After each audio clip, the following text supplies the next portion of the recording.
ஆண்டவரும் இரட்சகருமாகிய இயேசு கிறிஸ்துவின் இனிதான நாமத்தினாலே உங்களை வாழ்த்தி தேவனுடைய ஜீவனுள்ள வார்த்தையின் மூலமாய் உங்களை சந்திப்பதிலே நான் கர்த்தருக்குள் மகிழ்ச்சி அடைகின்றேன்.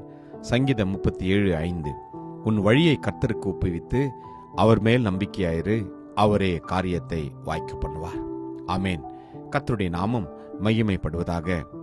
கர்த்தருக்குள் பிரியமான தேவஜனமே, இந்த புதிய நாளிலும் ஆண்டவர் நம்மை பார்த்து சொல்கிறார், நம்முடைய காரியங்களை வாய்க்க செய்ய அவர் உண்மையுள்ள தேவனாக இருக்கின்றார்.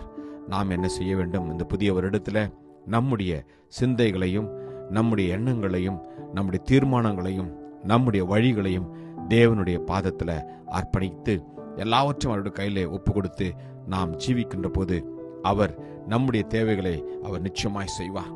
வேதம் சொல்கின்றது, கர்த்தருடைய வேதத்தில் பிரியமாயிருந்து இரவும் பகலும் அவருடைய வேதத்தில் தியானமாக இருக்கிற மனுஷன் பாக்கியவான், அவன் செய்வதெல்லாம் வாய்க்கும் என்று. ஆம், நம்முடைய காரியங்களை வாய்க்க செய்யும் கர்த்தர் நம்மோடு கூட இருக்கின்றார். நீங்கள் நினைக்கலாம், போன வருடம் முழுவதுமாய் அநேக காரியங்களை நாங்கள் முயற்சி செய்தோம், அநேக விதமான காரியங்களை நாங்கள் செய்ய முற்பட்டோம், ஆனால் அது எங்களுடைய வாழ்க்கையில் நடைபெறவில்லையே என்று. ஆனால் இந்த வருடத்தில் கர்த்தர் நம்மை பார்த்து சொல்கிறார், நம்முடைய வழியை நாம் அவருக்கு ஒப்பு கொடுப்போம். நாம் நடக்கிற பாதையை விட்டு தேவனுடைய வழியில நடக்க நம்மை நாம் அர்ப்பணிப்போம். மனிதனுக்கு செம்மையாய் தோன்றும் வழிகள் உண்டு, அதன் முடிவோ மரண வழிகள் என்று வேதம் சொல்கிறது. ஆம், இந்த நாளிலே நாம் தேவனுடைய பாதத்துல நம்மை அர்ப்பணித்து தேவனுடைய சித்தத்திற்கு நம்மை நாம் ஒப்பு கொடுக்கின்ற போது அவர் நம்முடைய வழிகளை பார்த்து நம்முடைய நடைகளை பார்த்து நமக்கு தேவையான காரியங்களை நிச்சயமாய் செய்வார். நல்ல மனுஷனுடைய நடைகள் கர்த்தரால் உறுதிப்படும், அவனுடைய வழியின் மேல் அவர் பிரியமா இருக்கிறாராம்.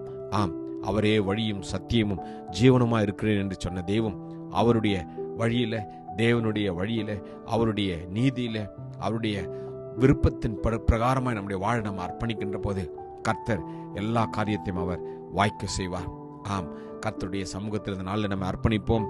தேவன் உங்களுக்கும் எனக்கும் இந்த புதிய வருடத்தில் அவர் அற்புதமான காரியத்தை நிச்சயமாய் செய்வார். நல்ல வழி எங்கே என்று பார்த்து அதிலே நடவுங்கள் என்று வேதம் சொல்கிறது. கர்த்தருடைய பாதையில நடக்க அர்ப்பணிப்போம், அற்புதத்தை பெற்றுக்கொள்வோம். கிருபையும் இரக்கம் நிறைந்த நல்ல தகப்பனே, இந்த நல்ல நாளுக்காக உமக்கு நன்றி அப்பா. எல்லா காரியங்களையும் வாய்க்க செய்கிற தேவனே உமக்கு நன்றி.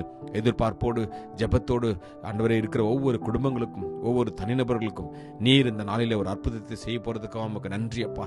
ஆம் தகப்பனே, நான் நம்புகிறது அவராலே ஆகும் என்ற வார்த்தையின் பிரகாரமாய் உம்மை நம்பி இருக்கிறபடினாலே எல்லாவற்றையும் நீர் வாய்க்க செய்ய போவதற்காக உமக்கு நன்றி. ஆசீர்வதியும் வழி நேர்த்திலும் மீட்பர் இயேசு மூலம் ஜெபிக்கிறோம் ஜீவனுள்ள நல்ல தகப்பனே. ஆமென். God bless you. Jesus loves you. Amen.